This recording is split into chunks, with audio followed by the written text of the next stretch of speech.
आदरणीय मुख्याध्यापिका madam, उपमुख्याध्यापिका madam, वंदनीय गुरुजन वर्ग व माझे मैत्रिणींनो, अस्सलामु अलैकुम वरहमतुल्लाहि वबरकातुहू।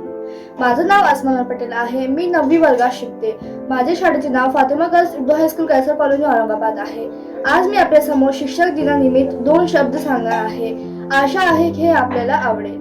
शिकवता शिकवता आपणास आकाशाला गवसणी घालण्याचे स्मत देणारे आदराचे स्थान म्हणजेच आपले शिक्षक। आज 5 सप्टेंबर हा दिवस आपल्या भारत देशात दरवर्षी शिक्षक दिन म्हणून साजरा केला जातो।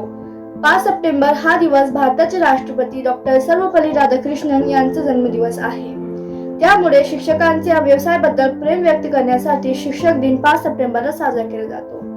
शिक्षक हा समाजाचा निर्माण करता आहे। शिक्षकांच्या हातात देशाचे भविष्य असते।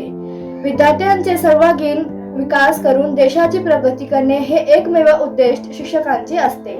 कुंभार ज्याप्रमाणे मातीच्या गोळ्याला योग्य आकार देऊन त्यापासून सुंदर मडकी घडवतो, ज्याप्रमाणे शिक्षक विद्यार्थ्यांच्या व्यक्तिमत्त्वाला सुरेख आकार देऊन संस्कारक्षम भावी पिढी घडवण्याचे महान कार्य करत असतात। एवढे बोलून मी माझे 2 शब्द 2 पंक्तीसोबत संपवू इच्छितो। योग्य काय अयोग्य काय हे सांगता तुम्ही, योग्य काय अयोग्य काय हे सांगता तुम्ही, खरं काय खोटं काय हे समजावता तुम्ही। जेव्हा काहीच कळत नाही तेव्हा मार्ग दाखवता तुम्ही, जेव्हा काहीच कळत नाही तेव्हा मार्ग दाखवता तुम्ही, आयुष्यातील प्रत्येक अंधारात प्रकाश दाखवता तुम्ही। धन्यवाद।